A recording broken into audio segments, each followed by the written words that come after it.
देश के प्रधानमंत्री की आर्थिक सलाहकार परिषद के चेयरमैन देश के संविधान को बदलने की बात कर रहे हैं। उनके अंदर इतनी हिम्मत आ कहां से गई? कहीं ऐसा तो नहीं है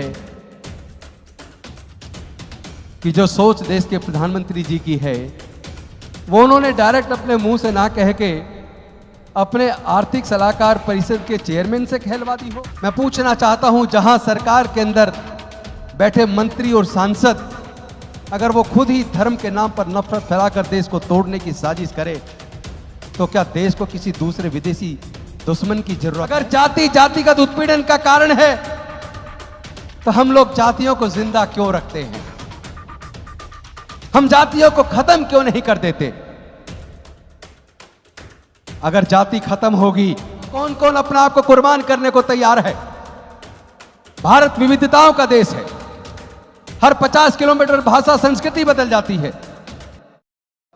आज जो देश के अंदर हालात है वो बहुत खतरनाक है। पहले कुछ लोग जो धर्म के नाम पर बड़ी बड़ी कुर्सी पे बैठे होते थे वो लोग दंगे कराया करते थे, लेकिन आज लोगों ने दंगों को सरकार बनाने का एक माध्यम बना लिया है। इससे ज्यादा देश के लिए, भारत के लिए कोई शर्म की बात हो नहीं सकती। इससे बुरा समय भी नहीं हो सकता जब खुद सरकारों के द्वारा प्रायोजित दंगे हो जाएं, चाहे वो उत्तरी पूर्वी दिल्ली का दंगा हो, चाहे वो मणिपुर का दंगा हो, चाहे नूह का दंगा हो। दंगों में याद रखना, किसी धर्म या जाति के लोग नहीं मरते, दंगों में इंसानियत मरती है। आज देश के प्रधानमंत्री की आर्थिक सलाहकार परिषद के चेयरमैन देश के संविधान को बदलने की बात कर रहे हैं। उनके अंदर इतनी हिम्मत आ कहां से गई? कहीं ऐसा तो नहीं है कि जो सोच देश के प्रधानमंत्री जी की है वो उन्होंने डायरेक्ट अपने मुंह से ना कह के अपने आर्थिक सलाहकार परिषद के चेयरमैन से कहलवा दी हो? तो ध्यान रहे, हम लोग डॉक्टर बाबा साहेब अंबेडकर के बच्चे हैं। हम किसी कीमत पर भारत को तोड़ने की साजिश को कामयाब नहीं होने देंगे। ये जो नफरत की राजनीति की दुकानें चल गई हैं, हम आज संकल्प लेते हैं देश के अंदर नफरत की राजनीति की दुकानों को हम बंद कर देंगे।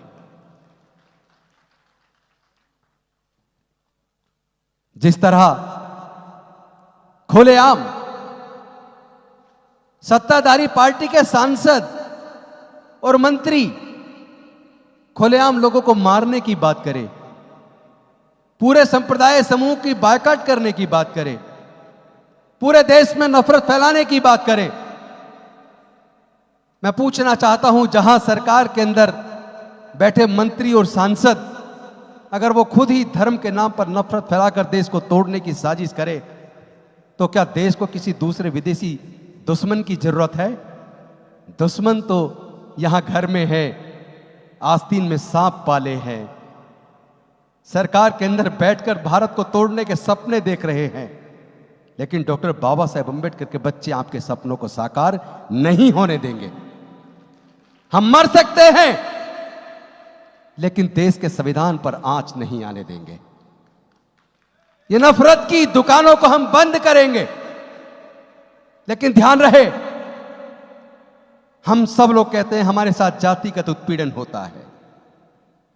अगर जाति जातिगत उत्पीड़न का कारण है तो हम लोग जातियों को जिंदा क्यों रखते हैं? हम जातियों को खत्म क्यों नहीं कर देते? अगर जाति खत्म होगी तो जाति की वजह से होने वाला उत्पीड़न भी खत्म होगा, लेकिन अगर जातियां जिंदी रहेंगी तो जाति के आधार पर होने वाला उत्पीड़न भी जिंदा रहेगा। जो लोग जातियों को जिंदा रखेंगे वो जातिवाद को जिंदा रखने की जिम्मेदारी अपने सर पे लें। आज भारत को बचाने का समय आ गया है।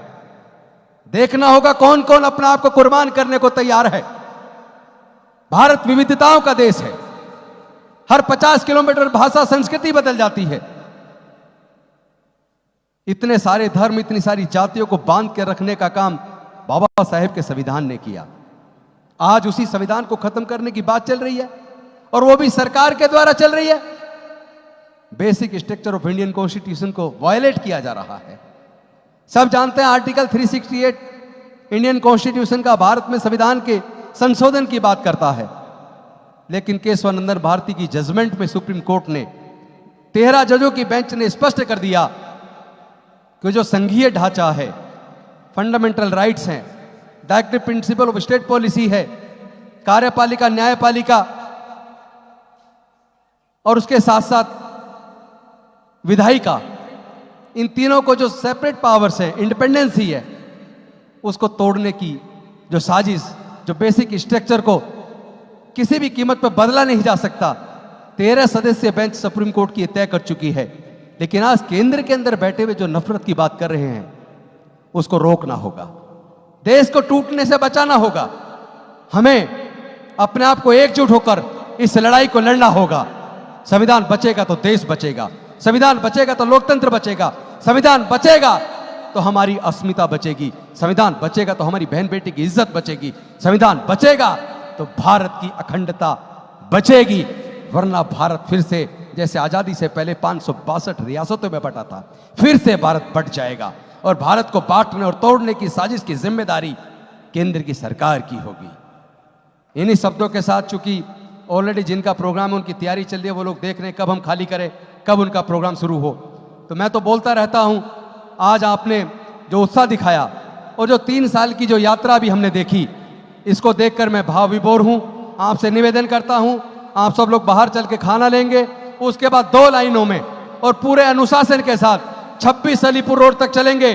जो लोग डॉक्टर बाबा साहेब अम्बेडकर के सच्चे बच्चे हैं, जो भारत के संविधान को बचाना चाहते हैं, वो मेरे साथ शांति के साथ अनुशासन को बनाकर 26 अलीपुर रोड तक चलेंगे और वहां जाकर बाबा साहेब को पुष्पांजलि करके इस बात का संकल्प लेंगे कि हम भारत के संविधान को भी बचाएंगे, भारत के लोकतंत्र को भी बचाएंगे और भारत की विविधता को भी बचाएंगे, इंसानियत को मरने नहीं देंगे। बहुत बहुत धन्यवाद। नमो बुद्धाय। जय भीम, जय भारत। जय भीम, जय भीम, जय भीम।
Thank you.